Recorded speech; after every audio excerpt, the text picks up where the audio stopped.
We have two members missing. Councilmember Souza,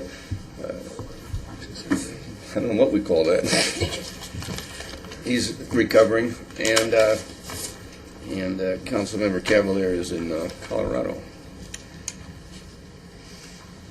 We have three items on our work session agenda, and first is to receive a briefing on the public information campaign on the education crisis. Jim Nichols. Honorable Mayor and Council members, just want to introduce Joe Uhas. He's here from the Solutions for Higher Education. They requested time to give you a brief presentation on the status of higher education here in the state of Arizona.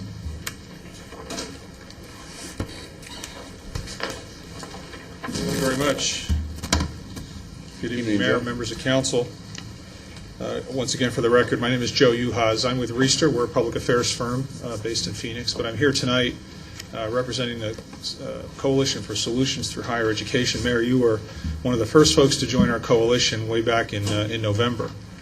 And I was telling Vice Mayor Antoniak that we're here sort of to haunt him in a way, too, because we first met in his work when he was with the Arizona Students Association. So I know Rob in particular has, as I know I'm sure you all do, a real appreciation for the importance of higher education to our quality of life, to our economic development strategy, to a broad spectrum of needs that we have in our society.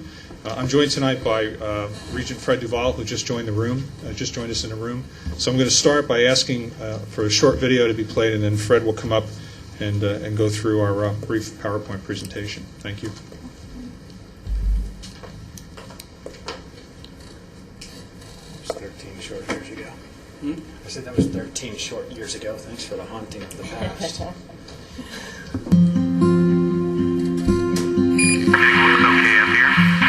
Systems looking good. As Americans, we know what it takes to be first, but we have forgotten what it takes to stay there. That is why today we are facing a crisis in education. It threatens our economic leadership, even our standard of living, and the American public doesn't know it, nor do they have the sense of urgency required to avoid it. Once a leader in every basic metric of educational performance, America has surrendered its leadership. 24th in the world in mathematics performance, 21st in high school graduation, 15th in college completion. And it doesn't take long for education performance to impact economic performance.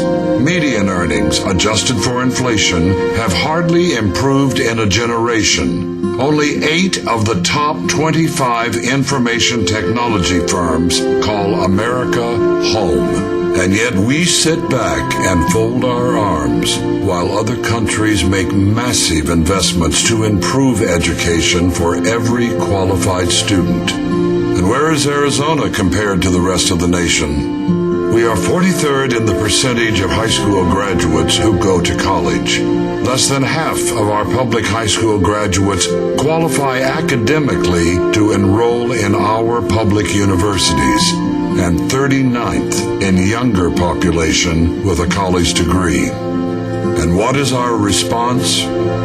Arizona's spending on education lags behind other states. We are 49th in state and local per capita spending on K through 12. 35th in state and local spending per capita on higher education.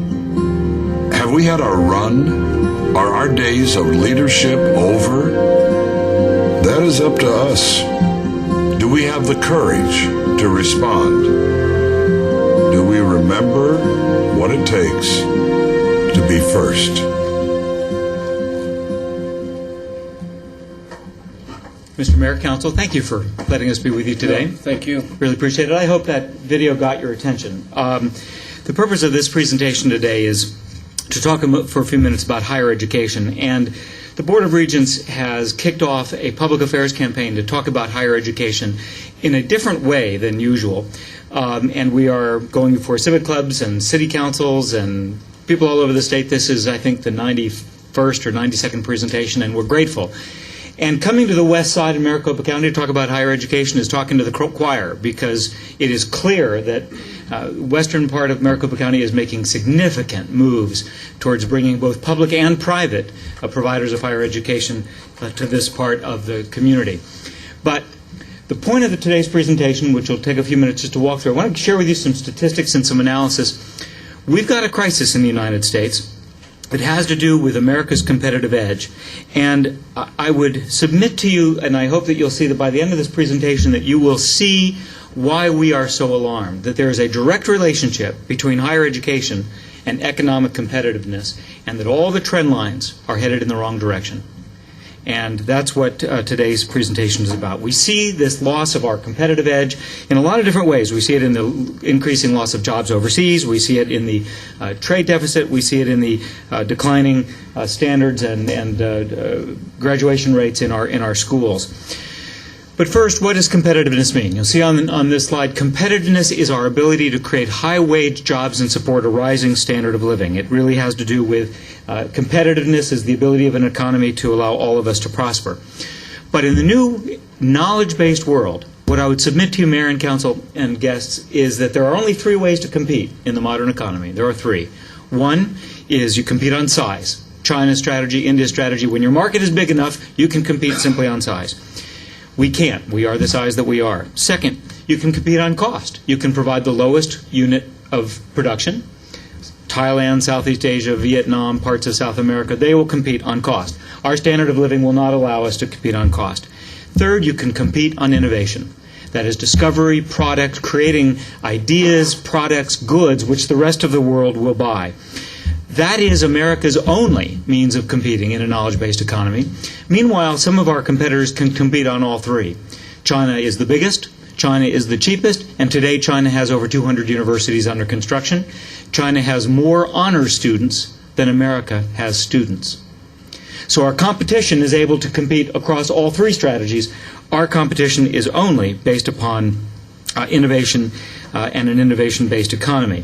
And an innovation-based economy requires, it demands higher education and degree production. In order for the United States to compete with our competitive peers, Korea, Canada, Finland, and some of the other countries that are producing the highest number of graduates, we will need to increase the number of degrees in order to compete at the same per capita share of our youth getting degrees as our competitors. We will need to increase our degree production by 1/3. It is a dramatic increase of degree production. But we call this a quiet crisis. And the reason why we call it a quiet crisis is because it's not like a Sputnik moment. There's not a galvanizing moment where you say, my goodness, we're losing the competition. It happens quietly and slowly with job loss. It happens with trade deficits. It becomes statistical, but somehow a little bit remote from us. And this competition, really this war over knowledge that we have, plays out every day when a third grader can't read, when a seventh grader can't do algebra, when a kid doesn't finish high school or can't go to college for reasons of finances, not intellectual gifts. Each of those are additional components in this losing momentum against our international competition. So let me give you some statistics to give you a feel for what I'm talking about. First, let's talk about the United States versus the competition. Today we are 24th in math, 21st in science. And I picked these two because they are the predicates of a knowledge-based, technology-based economy. And even in these two strong suits, we are behind and falling further behind. When you look at high school completion, you'll see here against 27 other nations, we rank currently 21st in high school completion. If you turn to college completion, we do slightly better. The United States against the competition is 15th in college completion. You can see we are just ahead of Portugal and Spain. The barriers to higher education are many, but of all of the barriers, the one that I would like to point out is this. It is the one that I find most dramatic, and this chart will show you that children from low-income families who demonstrate the same academic ability as children from high-income families enter college at significantly lower rates. Moreover, if you look at the bottom left and the upper right, you'll see that the percent of lowest achieving students from high-income families, wealthy but not very smart, go to college in the same percentage as our most gifted lower income students. This is dramatic to me as a passionate patriot of the United States, that we have now gotten to the point that a country founded on meritocracy, the truth of this statistic is that it is wealth and income more than ability, which drives success in public education and private education, which I find to be a remarkable statistic. Furthermore, I would just submit to those of you in business, I find it a terrible business model. We are taking gifted, low-income students, and instead of making them producers and job creators and business stimulants and leaders in our community, they struggle, they fall out of school, they don't achieve their potential, and are not only not providing that, but in fact, more often than not, becoming consumers of public support. So it's a bad business model as well. If you look at how Arizona competes with the rest of the world, let me start with college completion. Here, you'll see a 4-year college graduation rate by 9th graders. You'll see that, you'll remember, America is 15th against the world, and in the 50 states, Arizona is 46th. Our college completion rates don't compete favorably with the top 50 countries in the rest of the world. If you now look at the next chart, you'll see that Arizona is doing pretty good among those, most of us in this room, those that are 25 years and older with a bachelor's degree, we're about average. But this is the statistic should alarm us. If you look at the younger population, 25 and younger, we fall to 39th of the younger population with a college degree. So at just the time that our international competitors are producing higher and higher degree production with each younger cohort, we are headed in exactly the opposite direction. Now, our challenges, and you can see this in the next slide, our challenges are made more severe on account of growth. We, as you all know, because this is a high-growth part of our state, Arizona's growth is such that we open 21 new elementary schools every year. We are not making anywhere near the kind of investments in community colleges and universities that would facilitate the rate of that degree production coming our way. It's also challenging that over half of Arizona's high school graduates will be from racial and ethnic groups that have historically had a lower graduation rate, lower performance. So we start behind, and we have some unique challenges which makes our ability to catch up even more difficult. Let me turn to the issue of workforce. It is estimated that by 2020, approximately 260,000 new jobs will require a higher education degree. Nursing, teaching, technology, etc. We are not producing anywhere near the kind of degrees that we need just to continue to provide the health care, the education, and the other skills that we need for our rate of growth. I told you earlier that in order to be competitive with our international competitors, we would need to increase our degree production by 1/3. In Arizona, that means that we will need to produce an additional 18,000 new degrees in order to be competitive. Let me put that into a different template. If you take 100 children in 9th grade today in Arizona, only 68 graduate from high school 4 years later. Less than of those 68, only 19 enter a 4-year degree program anywhere in the United States within 1 year, and less than half will complete their bachelor's degree within 6 years. Only 9 will complete their bachelor's degree within 6 years. We are wasting an enormous amount of talent and simply can't afford to do so. Now, our point coming from the regions is that there is a vicious cycle taking place, and there's lots of statistics to prove this. I won't go through it all, but when you underdevelop human capital, that is to say, you underproduce degrees, your income wage, your average wage goes down. You're not maximizing your income potential. That, of course, results in lower tax revenue. That results in inevitable pressures on the state budget, which creates more pressure to cut education, and the cycle becomes a vicious cycle. This is the cycle that the United States has been in for a number of years, and lest you doubt that this is just theory, you'll see here in the next slide, median workers' earnings in the United States, adjusted for inflation, have not increased in a generation. America's growth has all occurred as a result of the highest income people doing much better, creating certain kinds of growth in our economy. Middle income in America, completely flat. The vicious cycle is playing out. And we know and can demonstrate that the more you learn, the more you earn. There is a direct relationship that you can see in this slide, that for every year of education that our children get, there is a direct return of investment in how much they are able to make, and frankly, how much they're able to contribute to the tax base. So the investment in education pays off through our taxpayers' life for a very, very long time. So this demonstrates there's a way to break the cycle. You invest in education, you increase the quality of the workforce, you increase the earning capacity of the intellectual capital and the brain power of our degree recipients and throughout the whole system, college and community colleges. That creates more economic growth, creates more tax revenue, which gets you into the sweet spot which you all probably deal with, Mayor and Council, as a City Council. The sweet spot of economic growth is the ability to both invest in human capital on one hand and create targeted tax cuts around strategic initiatives of where the economy is moving. And that's the sweet spot that Taiwan and Singapore and Ireland and other of our competitors are now hitting because of the investment. You can't start with the tax cuts. You start with the intellectual capital, and you can move to that perfect synergy. And that's where we want to get. I've mentioned that this is about the universities, and it is also very much about the community colleges because of the myriad benefits that in workforce preparation, public health, all the other benefits that community colleges and universities are both involved with. Now, this is about revenue, it is about investment, but it is a great deal more than that. It is also about what we call the pipeline, and the Governor's P20 Council leads this effort.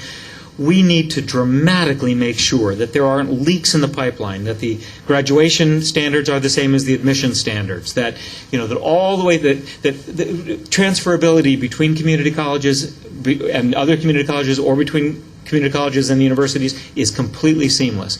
And we are working very hard to make sure that that's the case so that the taxpayer gets every last value of every dollar that goes to the system. So to that end, we have to work together. But it does take investment. The legislature has been increasing its investment, and we are very grateful for that, both in terms of direct investment to the universities and in terms of, recently you may have noticed that the legislature made a major commitment to allow us to catch up. We're $600 million behind in capital improvements, deferred maintenance, and we've made a gigantic step forward in that regard. But the resource pressures are enormous. Arizona is second to last in state financial student aid. I mentioned earlier the dynamics around the loss of good quality students who can't afford it. We are significantly behind our competitors in other areas like faculty salaries. So the resource pressures we're under, notwithstanding some recent successes, we are not moving forward because all we are really doing in the last few years is keeping up with growth. We're not moving ahead. We've just been able to keep up with growth. So and I mentioned needs-based financial aid there, and you'll see the faculty and staff salaries there. So we are behind. And just so you have a sense of how we fund universities, you'll see here that the state general fund is about 1/3, tuition is about 25%. You'll see the four components. And the pressures on us, unfortunately, to raise tuition are severe because of this. You have to grow the system in advance of the growth of the population coming our way, and that's the dynamic that drives us. And so, Mayor and Council, let me just, if I can, I've taken up your time, and you've been generous with it. But by way of concluding, I'd like to, if I can, quite legitimately pull on your patriotic heartstrings. Because the reason I'm doing this, and the reason why a lot of the other regions are doing this, is not just because it's our mission and our job as regions, but because there's something bigger in play here. America simply isn't meeting the challenges of this moment in history. We're in a race for knowledge where there will be winners and losers, and we won't know that we've lost until the page of history has turned on us. And think about the way economy has transitioned through the world. There was a time when owning land in the Roman era was important, and then the Portuguese and the British, because they controlled the seas.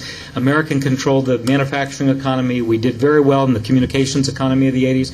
Every time the economic parameters change, a whole new set of winners emerge. This one will be driven by the knowledge economy. And unlike natural resources, precious metals and location, agricultural, things like that, those are all good fortune, and America has been blessed. This choice is a policy choice. It's a choice that we make as citizens of a democracy as to whether or not it's important enough for us to make the investment to compete. And when I think, in closing, about the sacrifices that every generation of Americans have made, whether it was settling the West or winning 2 world wars or going to the moon, all of the sacrifices, I think this is the challenge of our moment as to whether we will be the first generation to hand less opportunity off to the next generation or not. And it's a policy choice. And what I hope we won't have to do is, it won't happen next year or the year after that, but 10, 20, 30 years from now, when we're talking to great-grandkids and they say, how was it that America fell from its moment at the top of the economic chain in the world? What happened? I don't want to have to say we couldn't afford it. When you match that up against the sacrifices that every other American has made, I am prepared as a regent to kind of make the systemic changes we need to make, but as a citizen, I'm prepared to also make the resources investments to make sure that every generation of Americans coming towards us have the same opportunity, so that the chain of commitment that's been intergenerational through American history won't be broken. And that's why we're undergoing this campaign. And we are asking for the opportunity to present to other groups and organizations, and asking those of you who would be willing in the audience to sign a card that will indicate that you are willing to be a part of this discussion to help make the connection between higher education, a discovery, knowledge-based economy, and our ability to grow economically as a state. And I would welcome any questions if there's time. Otherwise, I would welcome anyone else who would sign up. Mayor and Council, thank you for your time. Okay, thank you, Fred. If you'd stand by 1 second. Yes, sir. I'd like to ask the council if they have any questions, or how about first from the public or staff? Do you have any comments or questions? Okay, how about council? We'll go with Councilmember Holland. Well, you knew I would jump right on this because I'm You were on the nodding. education side from on the West Valley Human Services Alliance. And last fall, to our mayor's credit, he and I were able to participate in a forum about education, and we got a chance to talk about some of the issues that we saw coming up. I'm not an educator. I've been in corporate world 35 years. And I just had a couple of questions just to see if my thoughts and what we discussed at that forum kind of fit into where you're going. Mm-hmm. First, have you read The World is Flat? Sure. Good. I was hoping that you would say you had. Spent a lot of time with Friedman. Because that kind of starts to explain Yes. how we got in this fix. I was part of the team from a large corporation that set up Bangalore, India, for our corporation. Mm-hmm. And one of the reasons that we were asked to go over there and to set this up is because we could not get our engineering staff to want to do some of the work that we had planned for them to do. They felt it was just testing. I ran a software engineering department for the space division. They felt that it was beneath them. They did not want to do it. They were we were paying them really big dollars. And, our college grad going into software engineering these days, not IT, but in software engineering, starts off making about $70,000 a year. So you can see that we really didn't want them doing this kind of work. And we couldn't find technicians or lower-level engineers that were able to do this kind of work. So we went over to train the teams to do that in Bangalore. They have about 500 people over there doing this work now. So you can see that it has really grown since I left that division. The other thing is many, many times we brought in college grad interns through the summer. They were graduating and they're looking for jobs. And our goal was 10% of all new hires have to be in the internship program or a college grad, and they have to be coming into our division. We had a difficult time because a lot of them could not reason through a problem. And I know you have seen this. That's probably why I'm on my soapbox here. That problem starts, we only hire the best. Most of the engineers coming into our division, we hired out of Rensselaer because they are a top engineering school in New York. Not that many from Arizona. We'd like to, but they couldn't hang in there with us. And when you give them problems, they were not able to come to a satisfactory conclusion in designing or whatever we had asked them to do. That is an issue that we're having to deal with all over the country. We get them through school. They look good on paper. They can't hack it. What are we going to do about that? Goodness, Mayor, Councilman Hond, I don't have a simple answer for that. And obviously my focus is higher education. And we're, as you point out, we're only as good as the pipeline. Yes.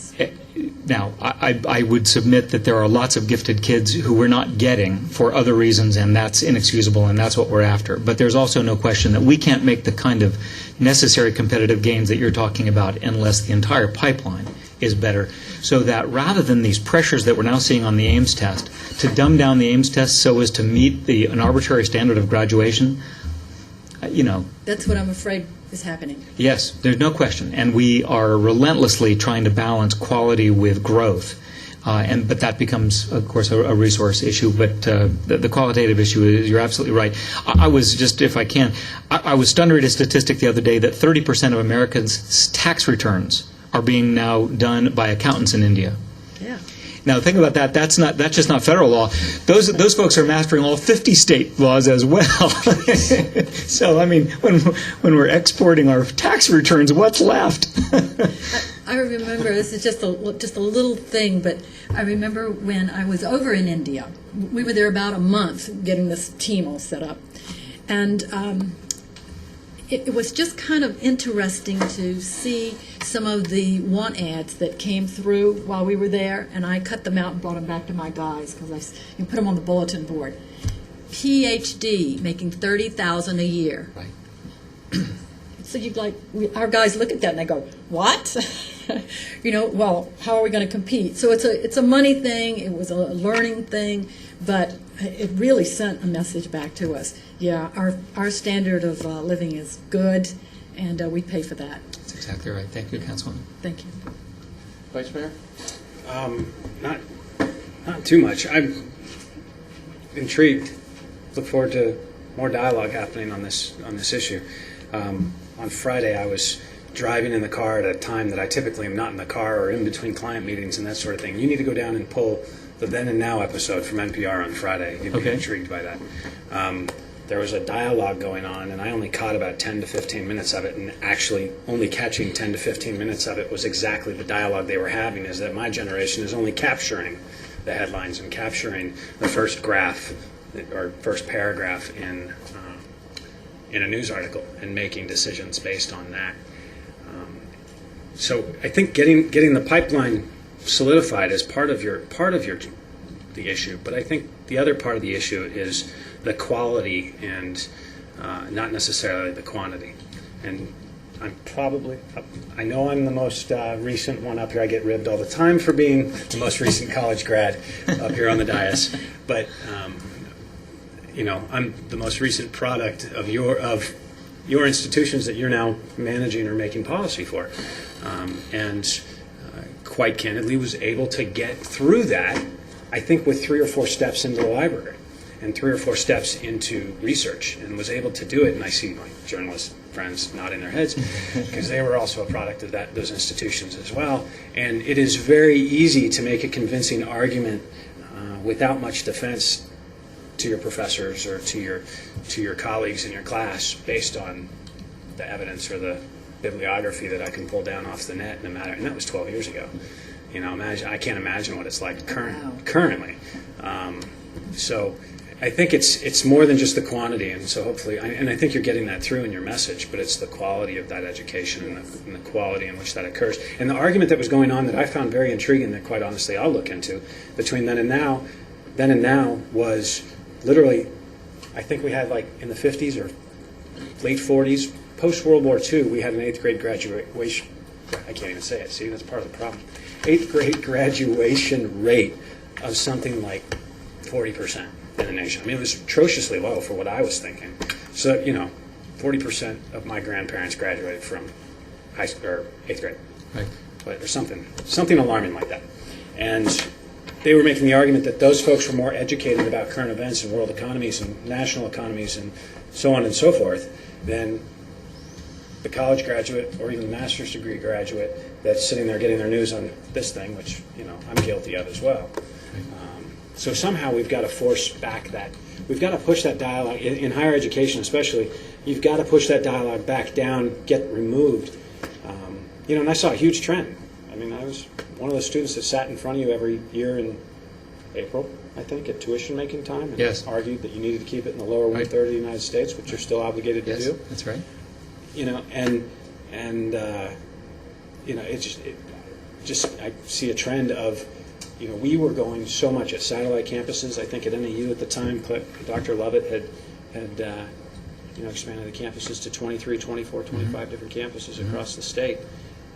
A lot based on internet interaction. And we start to lose that value of me communicating with folks that have world knowledge and have real life knowledge and getting that. So I don't know. It's pontificating maybe a little bit following in Brenda's trend here, but I think the quality of that has got it. I don't know how we do it. I don't know how we pull people away from that snippet, that bite-sized bit of information, and then they make a decision on it. Yeah, but point taken, and you've said a lot. I won't respond to all of it. I accept all of it.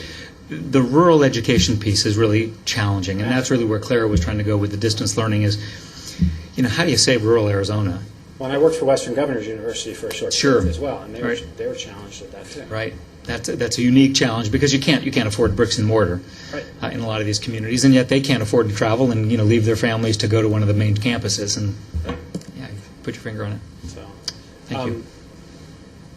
Question Yes. on just current events in Sure. terms of the universities. I don't know if the dialogue went anywhere, but have you had, or are there universities in our state that freeze tuition if you enter? Yes. And for 4 years, did that? Councilman, it's a very timely question. Never been done before. It was done this year for the first time. 2 of the 3 campuses at ASU and NAU.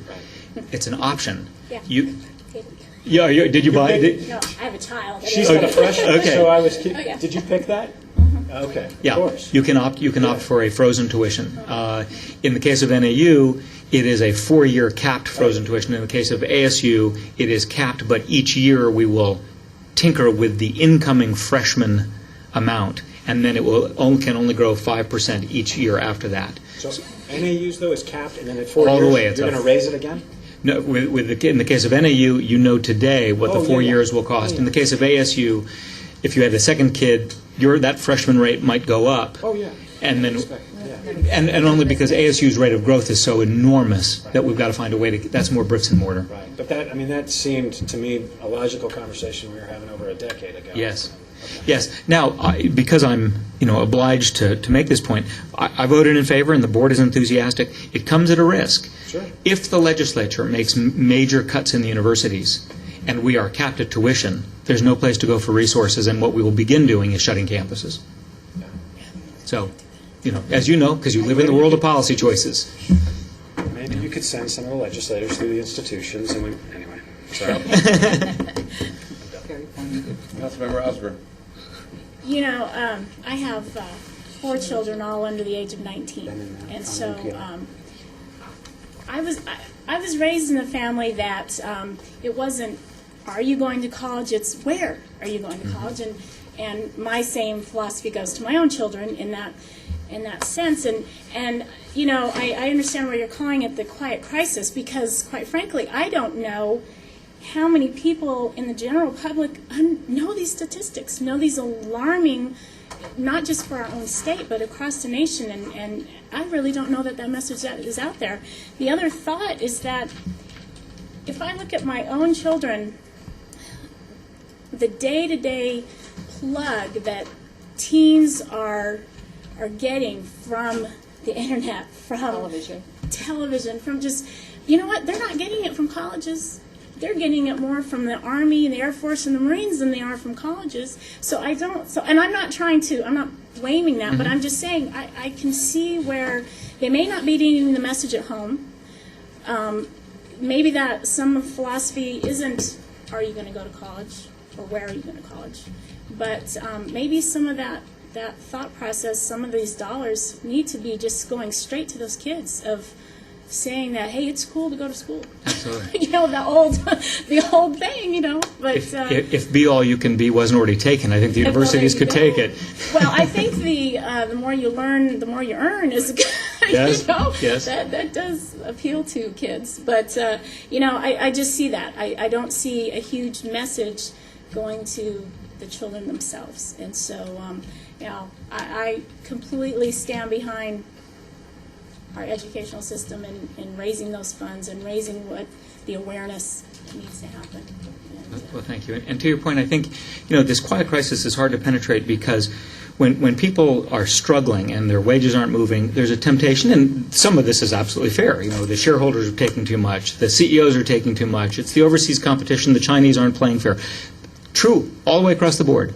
But it also has a lot to do with engineers and product, creation and all the things which give us the tools for businesses to succeed. So part of the burden is ours. So I appreciate your point. Councilmember Lord. Well, I agree with everything you said tonight. I just, from my personal experience, I think the United States has dumbed down their education. I think you've got a problem because you've got a problem that starts with elementary and on up. And I can only delve from some of my experiences. 11 years ago, when I was in Europe, my best German friend's son was on an exchange program here in the United States. And when he returned to Germany, he had to repeat that year because of the lack of quality in our education. One of our daughters had the ability to attend the British school while we were living overseas, and they taught a course on logic. Now that was a absolutely accredited course. We don't teach logic in the United States. So we have a cultural problem here. We don't make emphasis, as they do in Europe, how interested one should be in politics and government. We don't put that emphasis anymore. Our schools have cut out all kinds of courses that would stimulate students. And what I challenge you, if you want to increase your universities, then why don't your university students, while they're attending the universities, become mentors to high school and elementary students? Because without that mentorship, you're not going anywhere. Because education is not emphasized in the homes. People are working. They have, what, an hour maybe a day to spend with their children? Right. So if we as a country want to take a great emphasis on this, then we need to, as citizens, be responsible enough to do that mentorship. The other element that you need to inspire is that the retirement community, when we raised our children, the retirement community came through with paying tax, education tax for other students.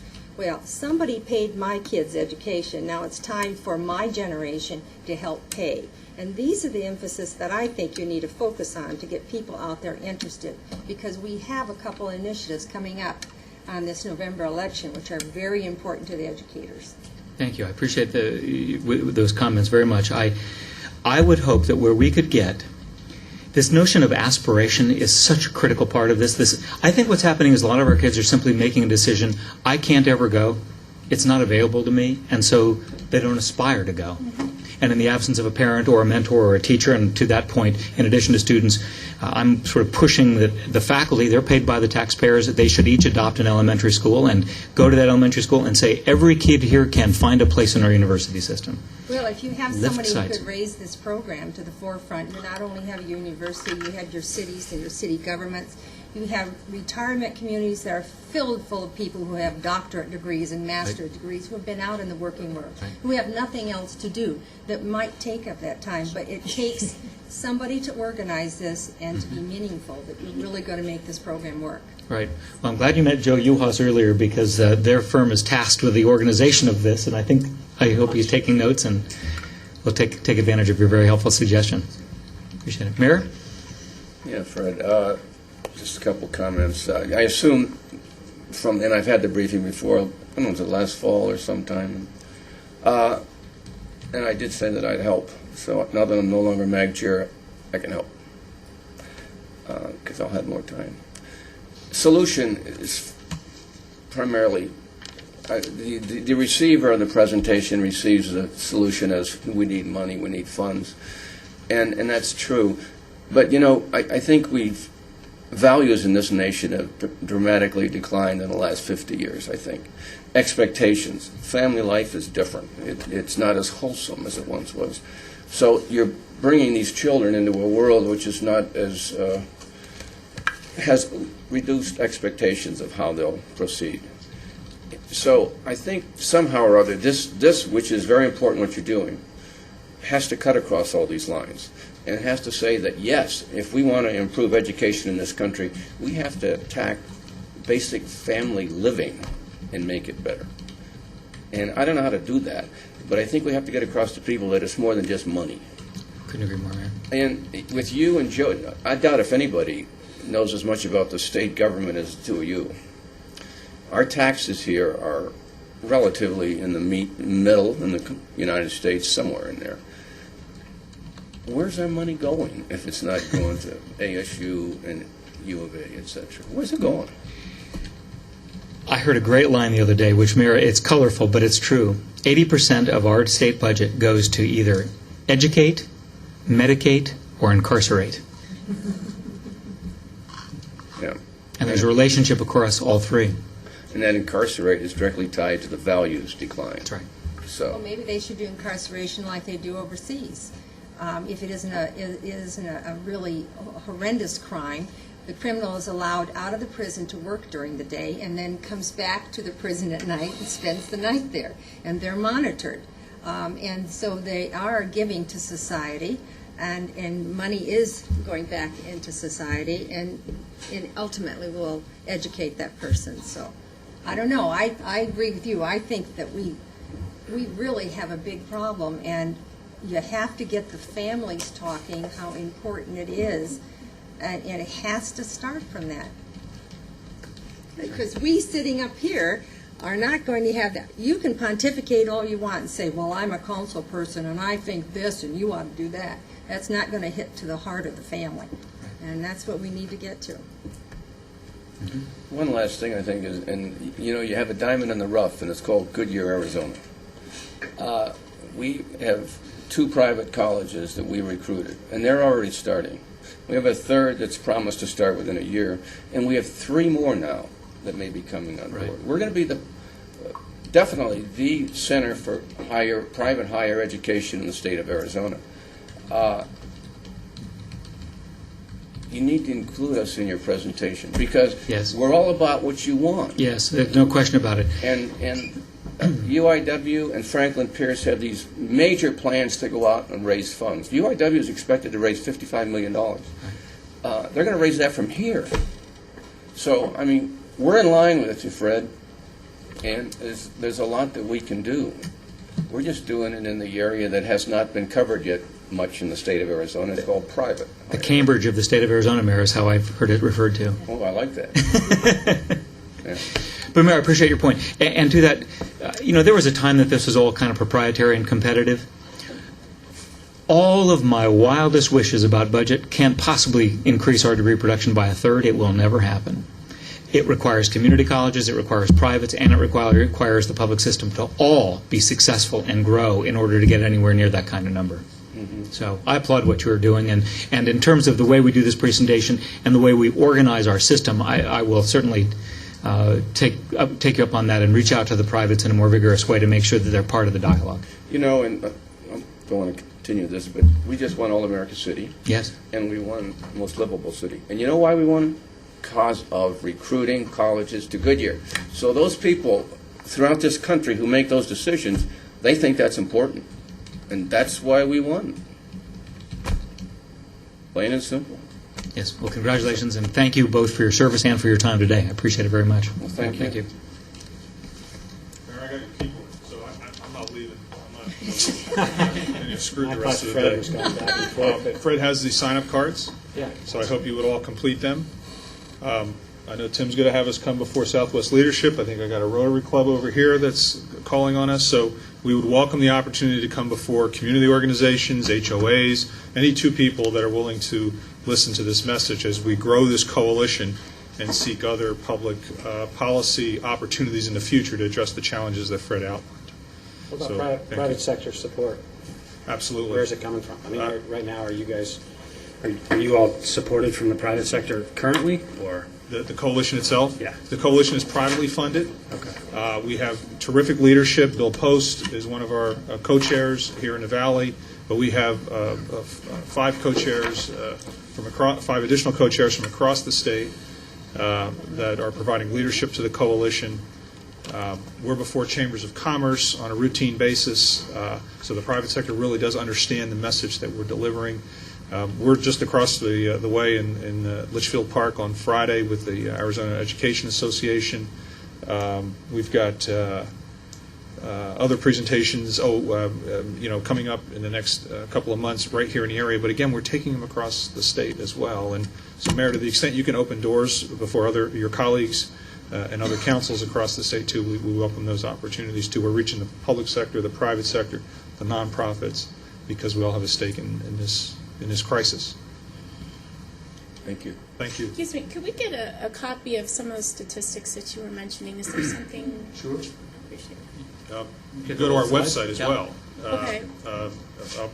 I'll leave these brochures too, Mayor, as well, and we would encourage you to go to our website where we have the PowerPoint and the video available for view as well. So I'll just leave these with your clerk if I could.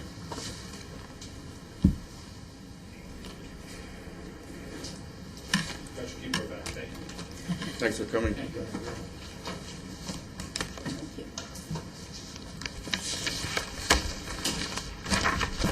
Okay, we'll now move to our second item, and that's a presentation on flood control studies.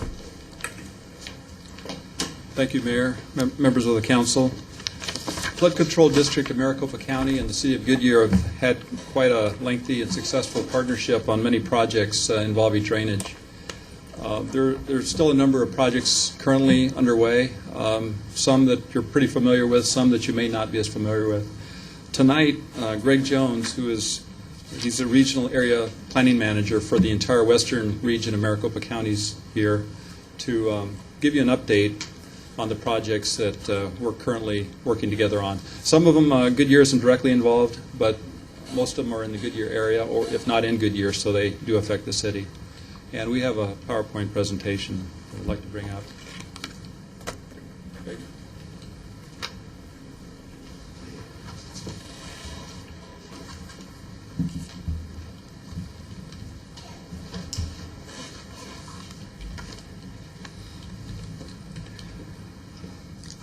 Good afternoon, Mayor and City Council.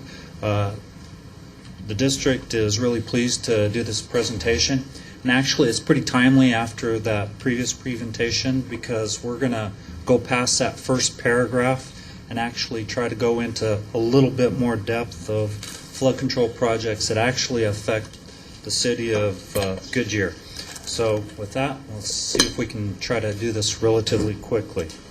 See if I can get this to work. All right, my agenda tonight basically will cover 4 areas. I'm going to spend most of the time on the last 2, and I'm going to also include a little bit on how we take a planning project all the way to a CIP or something that's constructed. Additionally, earlier we gave you a handout. I'm not going to follow this handout verbatim. What this does is it has each one of the projects that I'll probably talk about, and it gives you contact information. If you don't see a project, there is a couple I'll talk about that aren't in here. Feel free to give me a call, and I'll be happy to talk to you about it. And if, as you thumb through this, if you'd like the district to come back and do a presentation on any specific project, we would be more than happy to do so at your request. So, let's go on with the district's mission. Real quickly, our mission basically comprises of 4 areas of trying to mitigate flood hazards. These are reflected in our strategic plan. First one is outreach. This is what I'm doing today. Information, coming out to you, making sure you guys are aware of what we're doing. The second one, and this is sort of the planning aspect that we'll talk about, is identification. We need to know where the hazards are, plan for them, and deal with it. All right, once we know where they're at, we develop regulations, and you guys basically adopted our regulations. And the last one is the remediation, which is typically our CIP programs. Well, why do we worry about flooding here in Arizona? Well, this is a recent photo, believe it or not, taken just a little bit north of us in what we call the Whitman study area. The lower left one shows a riverine condition where you see some flooding going in like a river condition. The second one, photo in the middle, basically shows sheet flooding, where a whole bunch of houses, sheet flow comes across and is flooding those. The top one is actually a ponding type area. All these type of conditions are present in the Goodyear area, and I'll talk about some of the studies and some of the things that will come up. There's actually one other typical flooding hazard that occurs in Goodyear, and this will be down in the Estrella type area. It's called alluvial fan. Most people are not familiar with this. This is basically a fan like you would have at the end of a delta if you're familiar with the Mississippi. It wants to move wherever it wants to move. You can see this in the picture up on the alluvial fan. You can see multiple areas. It isn't really confined. It makes it very difficult to identify the hazard and also to control it. As part of this alluvial fan, we've actually are starting a special study to redevelop how we delineate alluvial fans, because you heard me talk about like the Mississippi. It has a certain characteristic. Such do our alluvial fans. If they're closer to the mountains, they might be more hazardous. As they're farther away and on a flatter area, they might be less hazardous. The current methodology that the district got adopted by FEMA about 10 to 20 years ago doesn't recognize this, so we're actually doing a special study on alluvial fans, and that is in your package to try to quantify what the actual hazards are. Greg, can we interrupt you while you're going through this? Or? That's fine, sir. Are the alluvial fans here as accurate as some in alluvial fans in California? There was one case where it took out hundreds of... Yes. I remember studying this in geology. Yes. Is that the case here in Arizona, or are they more solid structures than you see in other Our alluvial states? fans are slightly different than California, but we have some similar hazards.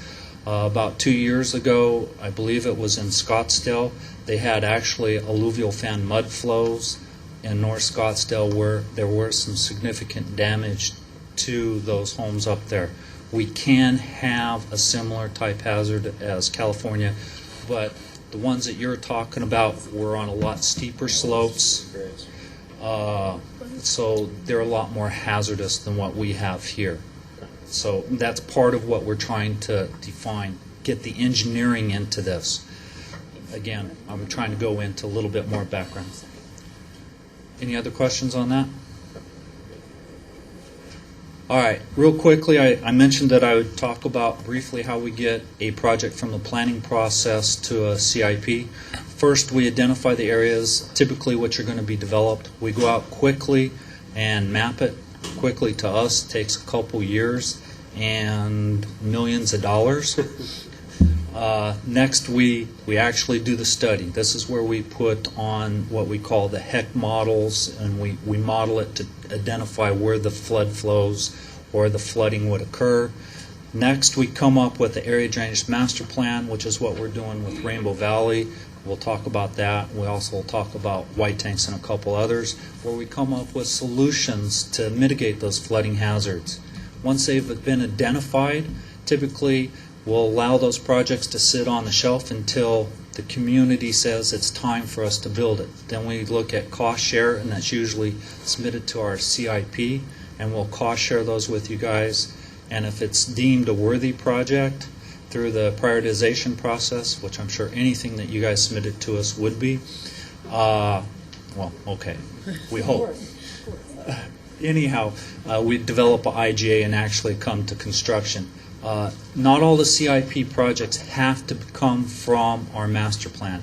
We do have projects that are submitted by cities for areas that maybe the master plan missed the hazard.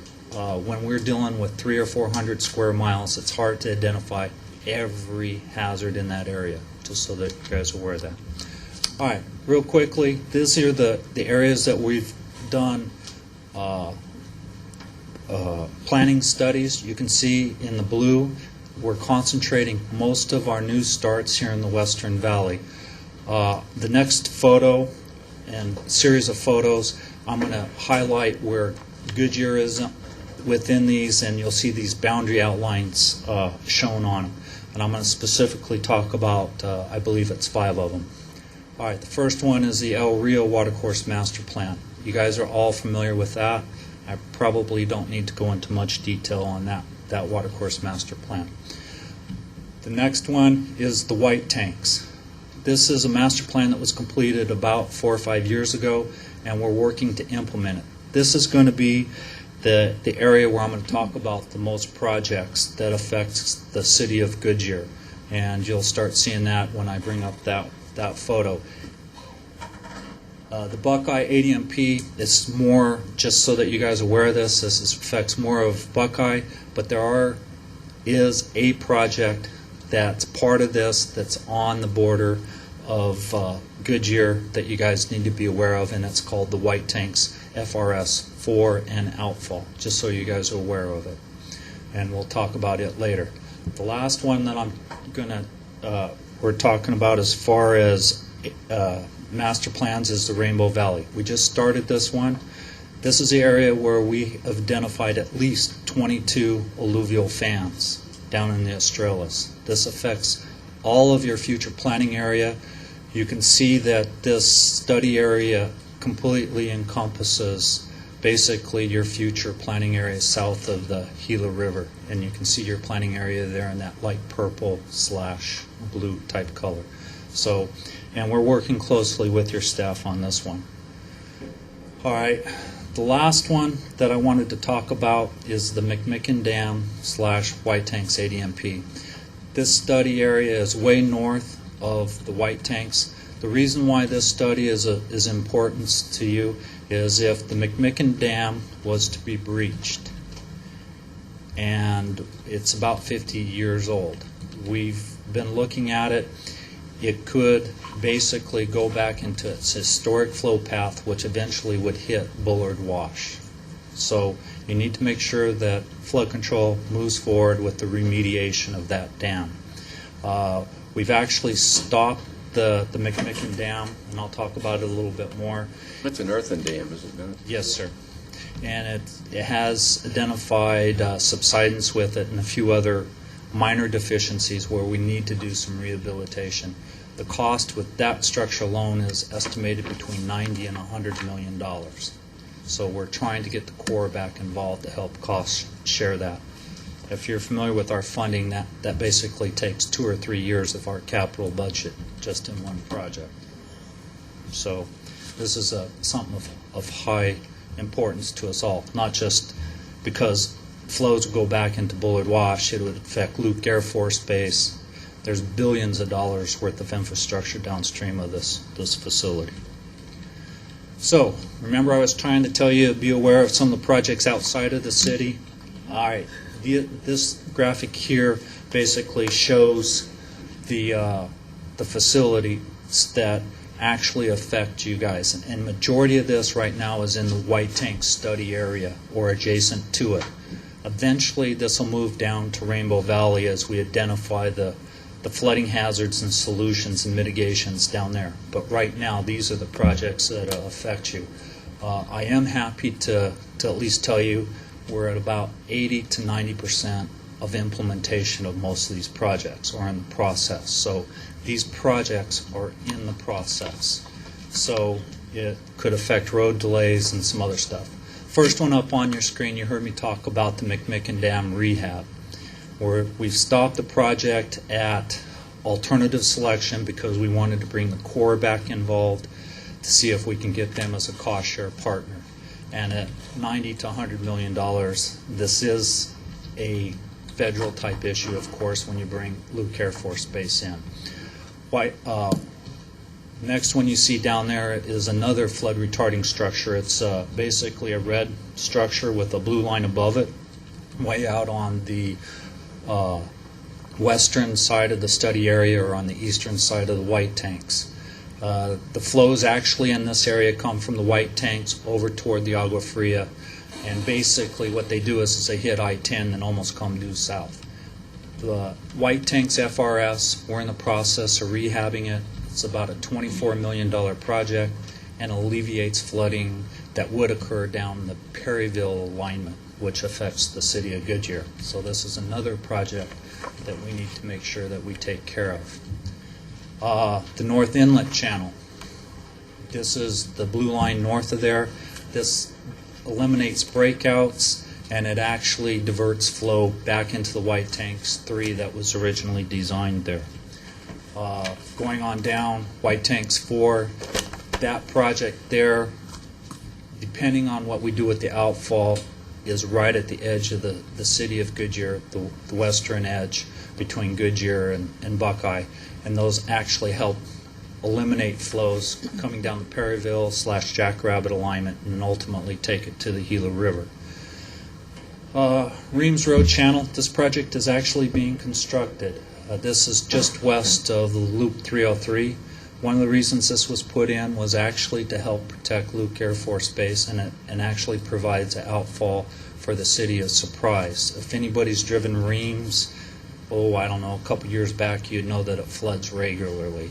So this is a great project from the region. However, these projects are all interrelated. They're all needed to make a cohesive system, because I'm going to talk about the 303. The Reams channel is sized for the 303 drainage improvements, and I have a special slide just for it to talk about it by itself.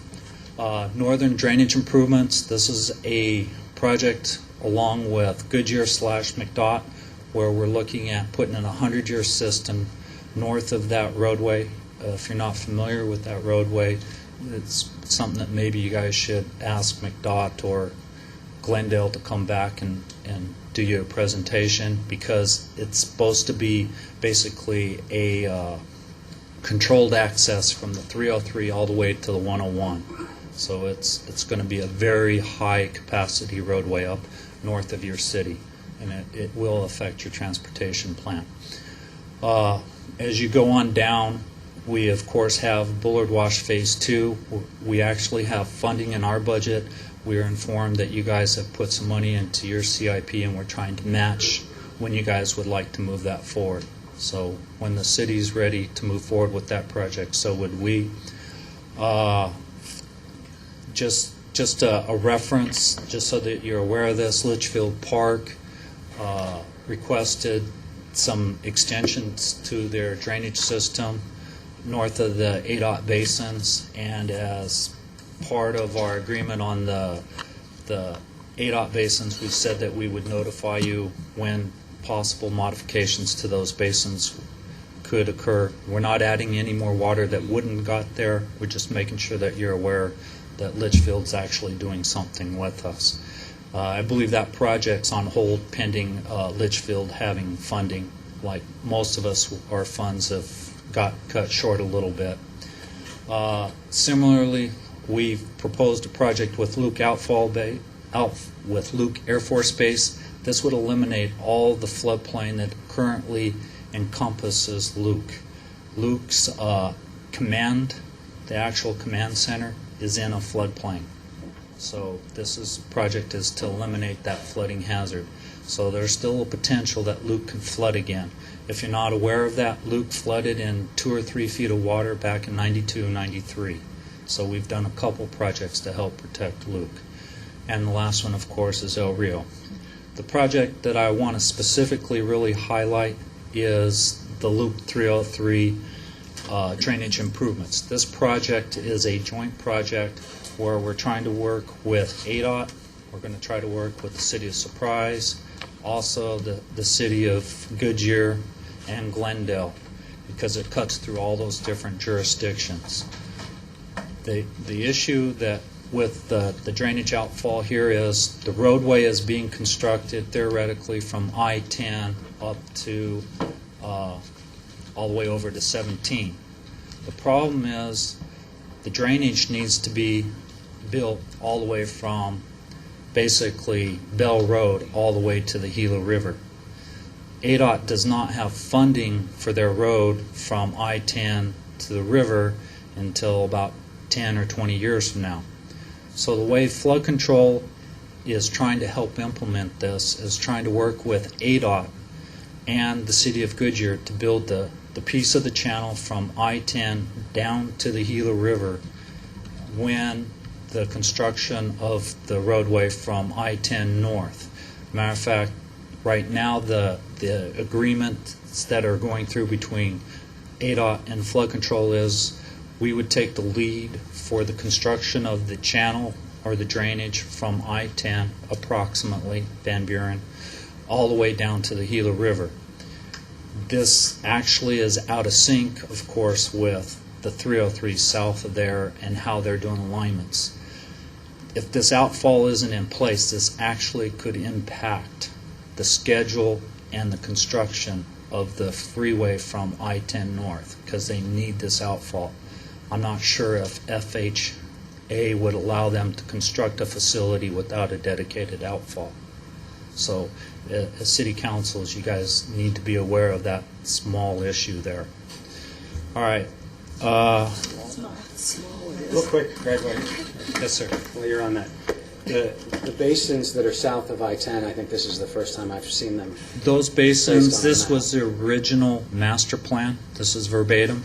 And those have actually been relocated according to what we call the I-10 outfall car study that Jim Przorsky was the project manager on. If you would like a special presentation just on that piece, we would love to come and show you what it is. We've actually eliminated one of the basins, and the other basin is located now west of Rubbermaid.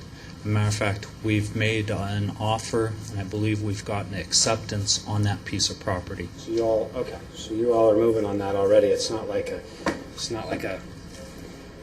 We're red letter trying- issue with ADOT where we would need to get out in front and make sure it's designated or something. We're trying to work closely not only with Goodyear, ADOT, we're trying to get ahead of this because this is on the critical path. Okay. This is of something of significant concern to me. This is one of the many reasons why I was here tonight. Again, I was trying to make sure that everybody is aware of what we're doing. The alignment doesn't follow Cotton Lane anymore. We're following the alignment of the freeway, which curves now, that Goodyear would like to the west. So we're trying to incorporate all the changes that you've since requested through ADOT, just so that you guys are aware of that. You know, the 303 from Grand to I-10 is a Phase 2 project. May or may not be accomplished then in Prop 400. And what you just said, Greg, was for that to be accomplished, we have to, previous to that, or concurrent with that, we have to have this canal Yes. running from I-10 to the river. Yes. I would hope that Goodyear and the county aren't going to be asked to fund that. That should be a part of Prop 400. Not that there's money for it, but the expectation should be that is a transportation requirement to accomplish building of a road in 2011 to 2015. It should be ADOT, federal, coming together. They should pay for that. We shouldn't. All right. I think. What do you think? Yeah. Do you think there'll be the funds there, Faith? Well, there aren't funds here either. So, yeah, I think if the governor's plan passes, they're gonna back up Prop 400. And this needs to be, I'm not saying we should vote for that, I'm just saying there is an effort to find money to put into Prop backfill Prop 400. Let me explain There's only one shortfall in 400. Let me explain the funding of this, or why flood control is involved and willing to cost share. Typically, ADOT only builds a 50-year system. So flood control said we'll fund the difference to upgrade it from the 50 to 100 year. That difference actually, believe it or not, is equivalent to the area of building the outfall from I-10 to the Gila River. All right, and that's for the non-enhanced features. The reason why we're going to come to you guys is this: if you guys want to do enhanced features, if you want more of a kinder and gentler type look, we'll be looking to you to help fund those pieces of it. A lot of stuff you guys already have that can theoretically be attributed to your cost share, such as right-of-way. It isn't necessarily going to be a huge out-of-pocket expense to the city of Goodyear, but we need to make sure that you're aware that we're doing this plan, that as the city goes through its plans for developers, they're aware of what we're doing. It's more of an awareness that I'm trying to make sure that everybody's aware of how critical this piece is to the south. And if the I-10 TI and stuff, we're trying to match into their time frame. What does a not huge mean?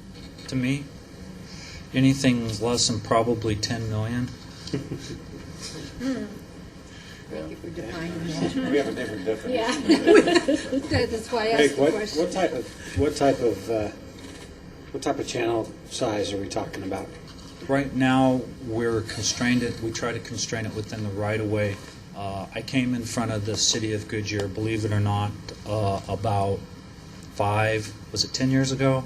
I don't want to date myself. But anyhow, to say this channel needs to be put in. The city of Goodyear has been getting rights away from developers for the channel on average of 75 feet. So we're trying to confine the channel within that right-of-way of that 75 feet. And that's with some kinder and gentler type solutions. There are areas where it necks down to 55 feet. The problem comes in with basically the freeway. Right now, when they did the original design for the freeway and the original footprint, they said 300 feet. All freeways now are coming in at 400 feet, 500 feet wide. So the footprint that was left for this area, based on the old way that they did stuff, isn't wide enough. So I would expect when they come and actually start looking at building the freeway south, that they're going to have to expand the freeway to the east. Are you? Because I we're assume trying we're to talking put about stuff a in passive, the... a passive channel, right? You're not going to have activity going on in there. It's not a We're- recreation corridor. Right now, it's designed such as a buffer, and there can be a lineal trail / passive. You can do a bike or something next to it, but you got the trail, the channel, a little bit of clear zone distance before you have the freeway. So there is some buffer in there. Now, are you all required to do an EIS on this? No, You're not. no. Okay. But it is covered underneath the EIS of the federal highway. Right. So We're not using federal money, so we're not required. So you're not required to do an environmental impact statement Exactly. because we're not using federal money. I understood that my acronyms were driving people nuts to my left. I could tell you guys were. I got it. Sorry. Impact statement. Okay, so you're not required to do an EIS. ADOT's required to do an EIS. No And pun they're intended, already- we have the perfect storm, and their EIS comes up with an alternative that is not our favorite alternative locally, then what? Long as we build what you guys want, they're going to tie into it.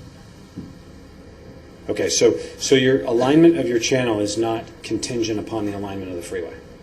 Right now, we're hugging the alignment of the freeway because that was the best solution with rights of way. Sure, it makes a lot of sense, but it's not contingent upon it. have to. Okay, If you're familiar with Cotton Lane, it is the natural low point, right, so hydraulically, that's the place to put it. right, okay. So I'm sort of saying yes, it is, but no, it isn't. If you look at engineering, yes, it's contingent, but no, it doesn't have to be. We could always pump water uphill. Well, or you can split them and... Well, there's not a lot of places to split it It's just to. this place, it works this way. Yes. Coming down Cotton Lane. We like to take water downhill. People do. All right, quickly. This has been a long presentation. I apologize. All right, what are some of our objectives? I need to get back to my handout here real quick. Well, these objectives are basically, as you read through them, are for planning studies and CIP projects. If we do this, the bottom line is really what comes out. We're out here to try to minimize costs to the taxpayers at large, whether it's Goodyear, flood control, or other agencies. So if we can do these things, we can create synergies and minimize project cost. All right. Oh, wrong way. How do we do this? Well, it's communication. That's what I'm doing right now. Communication, communication, communication. I don't know how many times you guys have heard that. So we're trying to do close coordination. We want to make sure that you're occasionally briefed, and we'll come back more often, hopefully, in the future. I know it's been probably 3 or 4 years since I've been and actually briefed the city council, so I've been a little bit derelict in my duties. So if we can do the communication, this will get us to how we actually implement it. It's getting it coordinated, to develop partnerships to eliminate any of the disconnects that we may have, and also meet on a regular type basis. So this is what you're seeing. So with that, I'll take any questions. By the way, these owls are local. Okay, that's very interesting. Comments or questions from the public or the staff? Okay, we'll start over here with council. Then we'll go this way. Oh, I'm just soaking it in right now. Okay.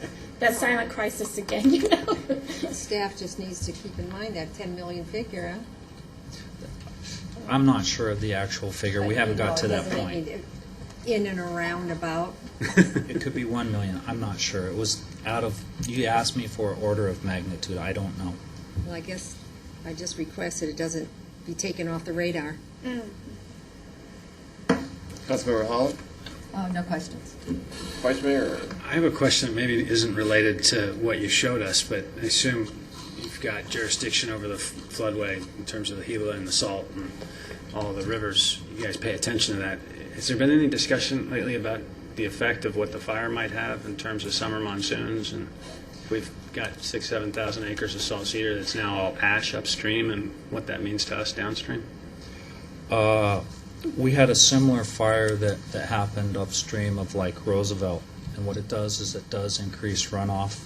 And actually in Roosevelt, the ash actually had a fish kill at Roosevelt. And we do simulations where we predict that additional runoff. So as we go through this, I know that flood control is taking care of that part of it.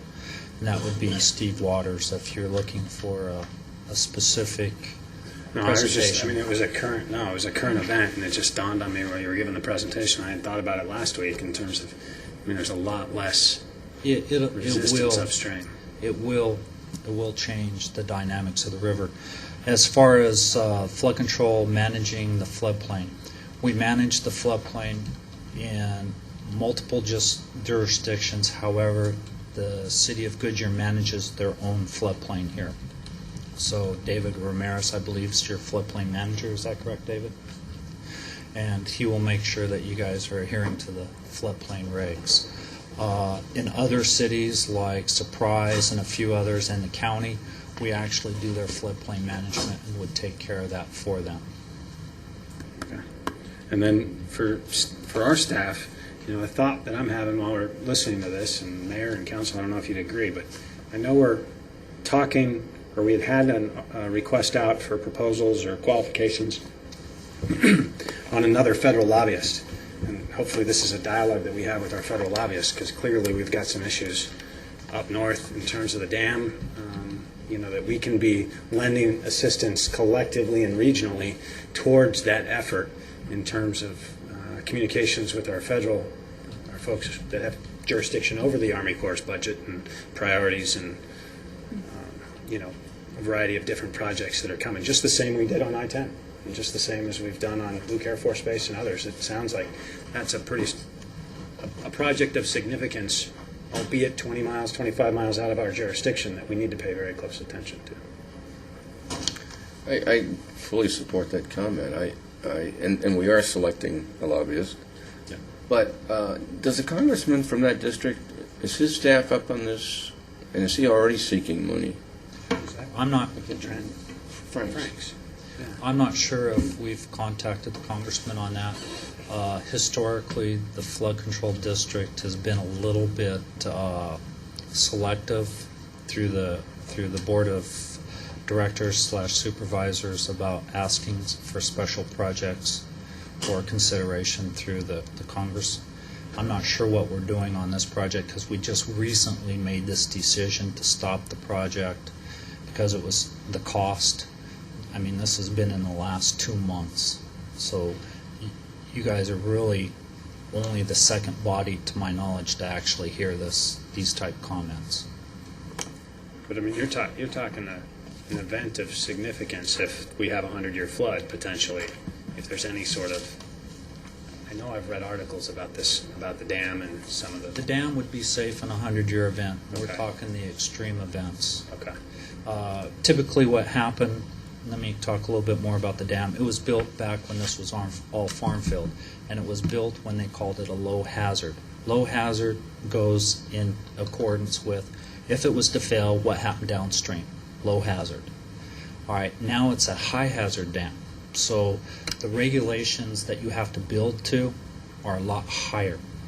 So now we have to regulate to it, we have to do improvements to a higher level of standard than when it was originally constructed back in 1950. 54 actually. So that's part of the reason why these costs are so much higher, is because the regulations are higher. We do have some deficiencies. You heard me talk about subsidence, which means the crest is a little lower, so we have to raise the dam crest. And there's some other issues with subsidence, earth fissuring, and a few other things that we need to make sure that we take care of. Your flood control district here at Maricopa County is probably one of the best in the nation. We have probably one of the best technical groups in the dams section that I know of. Actually, I worked at Bureau of Rec building Lake Pleasant, so the lead, or the dam chief there, was actually one of the branch chiefs over multiple dams at Lake Pleasant. We've got a lot of technical expertise at the Bureau of Rec, at the district, excuse me. So as far as the dams go, I believe you have probably one of the premier groups actually within the state, if not in the country. I'm just trying to give you a level of confidence in us. Yeah. Well, it does, but it doesn't, because your stoic presentation of doom. Don't take that as an insult, right? But I mean, what I heard was we had a dam upstream that's deficient, and I'm going. And you've heard it before. We've heard it for years. We've heard it for years, and events in the valley here aren't like they are in other parts of the country, where they slowly creep up, and everybody watches it and says, we know it's coming. Here, it just happens like that. So. All right. If we had what we call emergency type action that we needed to do, right, and we actually had this at McMicken, we discovered a earth fissure within roughly about 200 feet of the toe of the dam. Within a year, that earth fissure, or that section dam, was removed and replaced with a basin. So we will act as necessary to make sure that there's no catastrophic failures. So we're not going to pull a New Orleans. Well, no, I don't expect to, but we are watching our facilities very closely. We have a very rigorous monitoring program. Well, this is a perfect example, though, of something that we could combine with Surprise and Glendale and maybe other cities in the county. Some of us go to Washington in March, and we want to say something significant to the Trent Franks and the John Kyle who can make a difference. This is what we should do. I agree. With you, Greg, come up with a plan of attack, how we want to present this to them, and start getting attention. No matter how fast you can fix it, it was built to low hazard standards, and now it's a high hazard area. So there's reason to be concerned about this, and we would be very embarrassed if we didn't try to do everything we can. Flood control would be even more embarrassed. Yes. Pardon me? I said flood control would even be more Yeah, embarrassed. and if that it was doesn't help to any fail. of us, really, but it just seems like a good subject to take to them en masse. And it's not roads this time, right? It's something new. Yes. It's another It is. team effort. It's another team effort. And it's a team effort, and you could provide the technical expertise and maybe get something done. Sure, that sounds good. They're responsible for us, and we need to make sure they realize that. Mayor Kavanaugh, can I suggest maybe that our dam safety branch come and do a special briefing just on the McMicken Dam, and then you guys can do some suggestion and brainstorming? Yeah. It would give us some more words to use. I think we'd like to Mark's have presentation. concise information on it, written. They would Give take to us. they would take probably 3 or 4 hours. I'll tell them to take 15 minutes. Well, we'll let you work with the city manager on how best to start this off, but it's something that these people in Washington are expected to respond to. And so let's present them with the issue. Okay, Thank you, sir, for your so time. thank you. One last statement. Tim wanted to make sure that you're aware that you are our clients and we live to serve you guys. Thank you. Good. Okay, I think we're now on streetlights, is that right?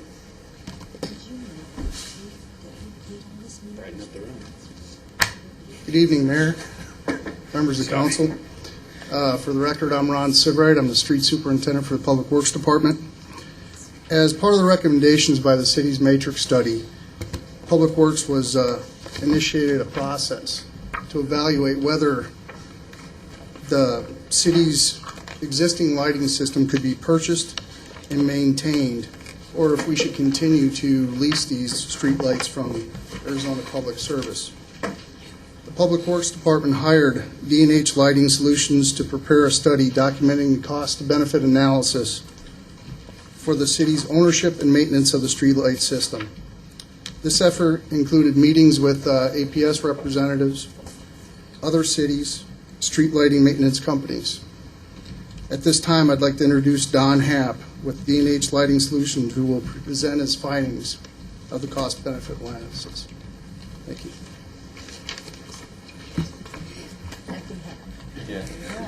Welcome back. Why, thank you. It has been a while, isn't it? Good evening, Mayor, members of the council. Very glad to be back. I need to be reminded how this works. How do I page down through this? Page down? Ah, straightforward. I like that. Okay. By now, of course, you've all gone through this little light reading packet that was developed for you, and that's just part of the data that was developed. But in a nutshell, and I'm sorry I don't have videos or that fancy graphics for you tonight, but we'll make it through.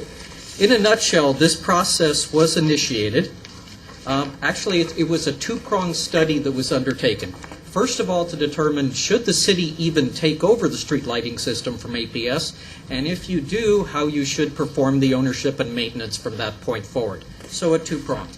It was driven really by three driving factors, why we would want to do this, and why have other cities done this. The potential for reducing operating costs, the potential for improving services to citizens by reducing maintenance time. Right now, APS averages, I believe, approximately 7 days response time on a failed street light. Most cities with private contractors are getting this work done within 4 days. I know of one city in the East Valley, somehow they negotiated a 2-day turnaround on getting a street light repaired. By the way, APS is with us here this evening. Now, whether they're doing that, I don't know it, but it's in their contract, 2 days. So APS is here to answer any questions that might come up. And also, the last driving factor was to provide the city with the opportunity to use non-standard APS lights.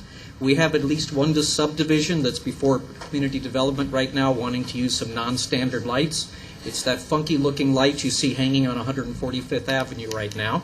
I've seen special lights proposed for City Center, for some of the historic developments. You can't do that with APS lights, so that's why a lot of cities have chosen to take over the system themselves. The existing process right now, developers submit plans to City and APS. City performs a rather minimal review right now, and APS performs a rather detailed review because it's their standards, their streetlights. The city charges a fee and issues a construction permit. The developer installs the lights and deeds them, gives them to APS. They now are given a fully functional street light.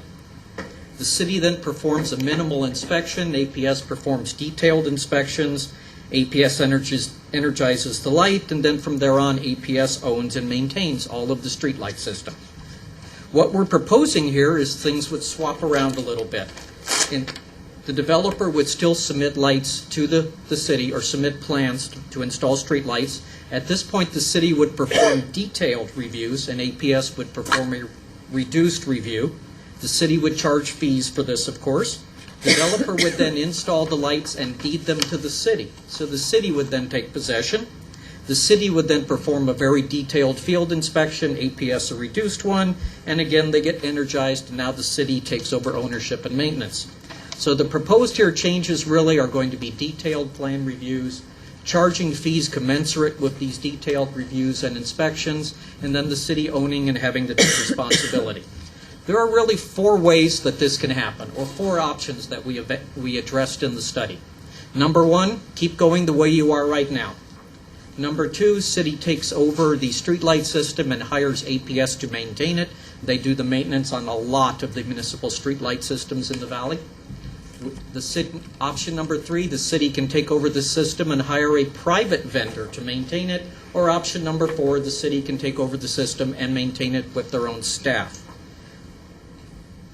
We went through a very detailed analysis, as you saw in this, trying to identify all the various costs that are involved with the different options. And what we came down to was this wonderful little spreadsheet that you see up here, whereas the current system costs the city approximately $1,037,000. What we did here was we did it over a 5-year study, a 5-year period, and then created an average for all 5 years. If the city were to own the system and have APS maintain it, the cost would reduce to $925,000 and be a 2.9-year payback. If we were to hire a private company to maintain it, it would be a 2.8-year payback. And right now, if we use city staff, it would be a 4.29-year payback. I'm sure at this point you've noticed the difference in upfront costs. It is different between the 3 options.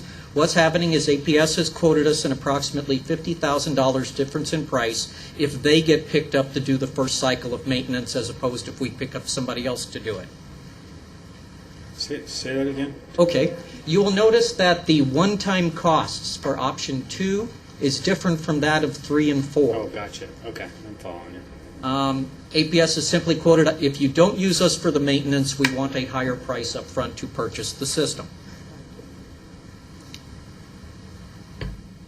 Okay, the considerations we had in the study, or you might call it, conclusions. The city will experience substantial savings from taking over the system with a 2.8 to 4.3 year payback, depending on which option you select. The largest cost reduction is actually in using a private contractor, because what the study has identified is if you look in the short run, they're the absolute cheapest way to do this. We're in a very interesting times right now. With the downturn in the residential construction industry, those contractors are fairly desperate for work right now. So they're quoting very cheap pricing on maintaining street lighting, just so they can keep their people working.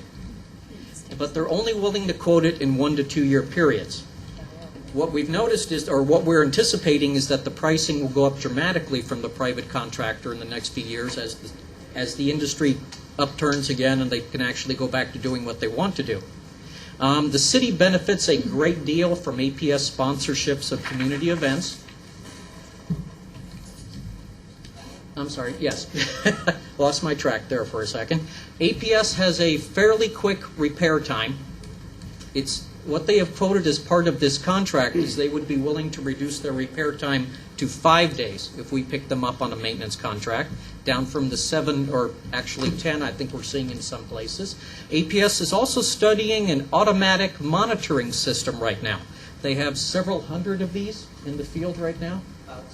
About 600. It's a system that tells APS whenever a street light fails. So they know it's out. They don't have to depend. From what I've seen with my background with the utilities and in private consulting, the main lag time or the primary lag time in getting a light repaired is having someone report it. This is a system that will tell them automatically. However, it will only be available on street lighting that they own and or maintain. And the cost effectiveness, the last point of using staff for the in-house maintenance, it proves as the quantity of street lights improves or increases. So the more lights you have to maintain, the more spread out your various costs are, because such as you'll have to buy a bucket truck. Those aren't cheap, roughly $150,000. That gets spread out over more street lights. There's some trend studies that we produced, and I don't have a laser pointer that I see here. But anyway, what I'm trying to point out here basically is thank you very much. Doesn't serve us any good. I'm sorry, well, just that's to warn true. you. Okay. We don't have the screen that comes down anymore. Anyway, what I'm trying to show here is that the blue line is the cost of city staff, and you will see that, first of all, the red line is APS and the blue line is in-house staff. The red line is always the highest of APS owning and operating and maintaining the system. The blue line, you'll see that starts the highest, but as the number of lights increases, it converges with the other options available, or eventually. So our recommendations as a result of this study: the city should pursue the purchasing of the street light system for all of the various driving factors that we mentioned. The city, now that they're owning the system, has to start worrying about things such as vandalism and knockdowns. Right now, APS covers that. If somebody shoots out one of their lights, knocks down one of their poles, APS replaces it and then pursues reimbursement from them. It's something the city will have to take over.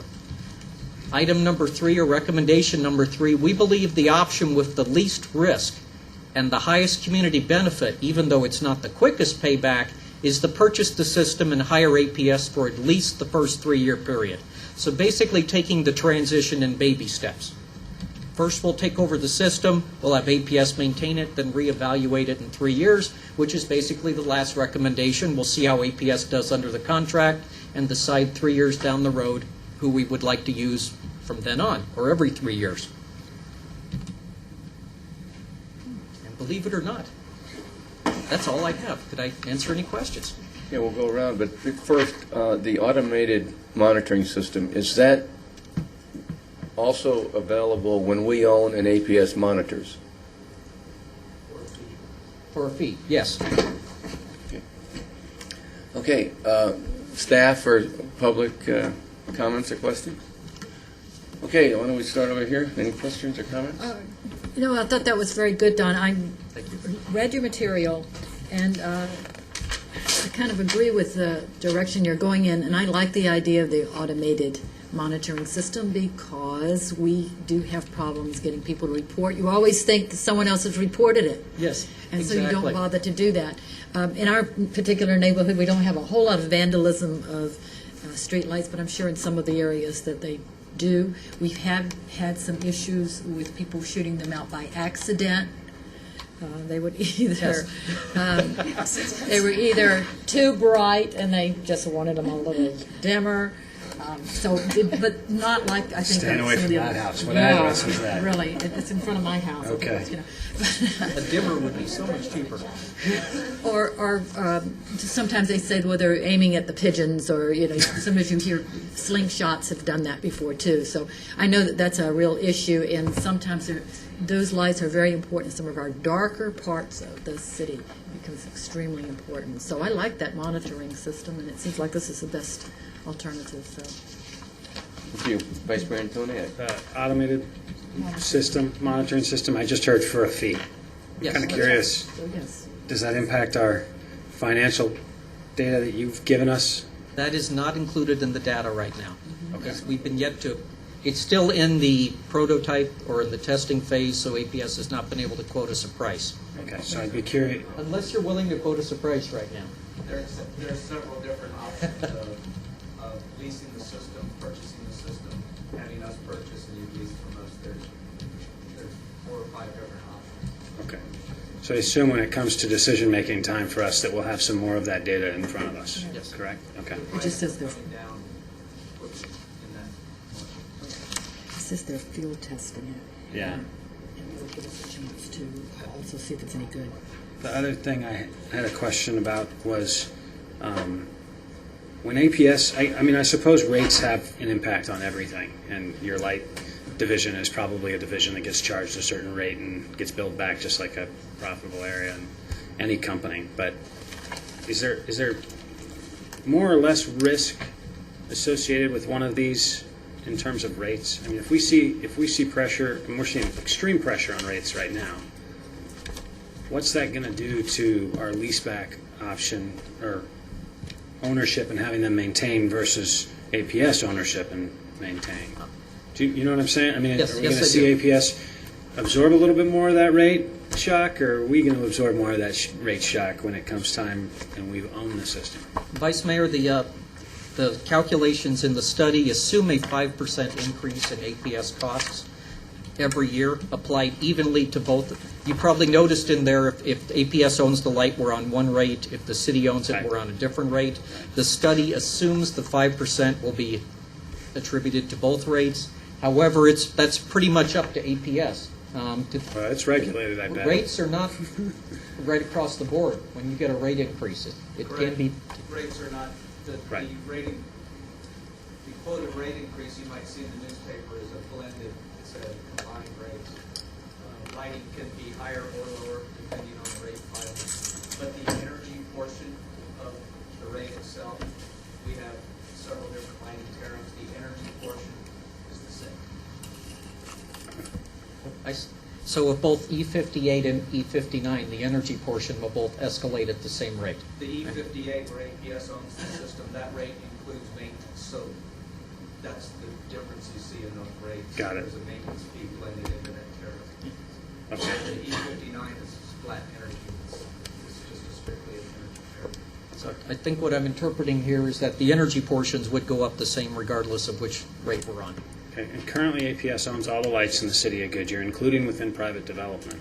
Yes, sir. Private gated communities. So now we're going to be in the business of owning a light system in a private gated community. I'm sorry, I answered that too quickly. Private communities with private roads, they own and maintain their own system, such as some areas. So they have of their Pebble own Creek. contract with APS. Well, they potentially. I don't know if they have APS. Oh, they do. Yeah. Pebble Yeah, Creek. they have, Okay. yeah, Pebble Creek I'm has glad it. you're here. Okay.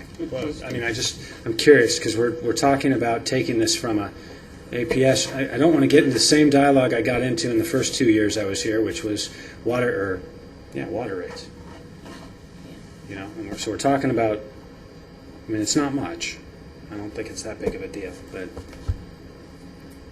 keep in mind the theory or the philosophy as to why we weaned the rates away from the general fund and apply this to future private developments. And if this is coming out of the general fund, we have people, they can begin to make the argument that they're not benefiting from something that they're then in turn being taxed for and paid for. Oh, I see where you're. Does it make sense? It's small dollars. It's not. It's pennies compared to the millions that we were talking about on water. But it's a point, if we're going to be consistent, that we need to chew on and we need to understand and we need to figure out whether or not that's something. I suppose we do that now. I suppose we're taxing across the board. Yeah. Okay. I just opened up a big old can of worms, didn't I? Anyhow. Okay. I guess it doesn't really change our philosophy because we're paying it out of the general fund currently. And those folks that are within private gated communities are getting dinged twice. So I just pointed out the flaw. All right. Thank you for that. No problem. I have to educate myself while I articulate the things. So that's it. I'll keep my mouth shut now before I open up any more cans of worms. Councilmember Osborne? Oh, this is going to sound so tacky, but, you know, Worse I than have to wedges. think about the community, and when the thought was that APS may not fund so many community efforts, when we're saving $129,000 and APS has given us $500,000, which I'm not saying you are, but wouldn't that be nice? But I don't really know what that figure is. If we're saving $129,000, but we're losing $200,000 in community donations, are we butting ourselves in the butt? So that was my tacky question, and I would love to hear the answer to that before we ever make that kind of decision. I'm afraid that type of question I may have to turn. I know you. I know, Tom. I did the numbers.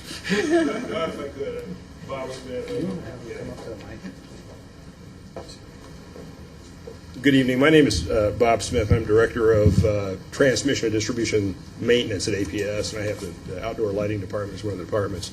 And I think it's safe to say that our support of the community here in Goodyear is because you are in our service territory, and no matter what decision you make on the outdoor lighting, I think you can count on our continued community support. Oh, okay. in Well, Goodyear. that was in this report, so I appreciate that. Thank you. Councilmember Lord? Well, I like the idea. Well, first of all, Don, thank you very much. We can always depend on you going to give a great briefing. You're welcome. It's always very thorough. I like the idea of the creativity of the streetlights, especially the city center and certain communities that are trying to have a certain identity. So I like that. But I suppose that also brings a quality control issue with the city on the, because I'm sure there's different levels and quality of street lamps. So just, again, I think we need to be cognizant that that's going to happen. We're going to have to be careful with our developers to be sure that we're getting that quality in our lights. That's correct, Mayor Cavanaugh, Councilperson Lord. We're actually going through that evaluation right now for the proposed streetlights for Amaranth. We need to make sure that the lights perform to what the city's going to be expecting since we're going to be taking over ownership. They quote these as being a 20-year light, but originally they came in with a 1-year warranty, so we're still negotiating that. Got to watch out those 1-year warranties. Yes. And we're doing some field testing on it right now. But I believe you can rest assured that anything that's eventually approved for the city system will have to meet rigorous standards. Okay, great comments by council, and but sounds like there's general support for your recommendation. That's it. Thank you very much. I applaud all three presenters. That was a Yes, good that evening was of a great presentation, one, so for thank you sure. very much. Yes. Comments by council on current events? Comments by the city manager? Mr. Mayor, members of the council, just got a couple things to follow up on tonight. We will be working to identify potential funding at the federal level for flood control and what the possibilities of the federal lobbyist of working on that is. We will prepare some special written information on the dam safety program and prepare on the safety program of dams. Glad I wasn't the only one that caught you, John. And prepare that information also for the federal lobbying efforts with legislators. We will work with APS to continue to try to identify more precisely the costs of the auto monitoring system for streetlights. And I believe the question was already answered. Thank you for the contributions that APS makes for the city of Goodyear and whether or not those would continue. And also we will work with the quality control issue to make sure that no quality is given up in whatever decision the council is faced with making. Those are the things that we have tonight for follow-up. Okay, meeting is adjourned. Thank you. Great, great.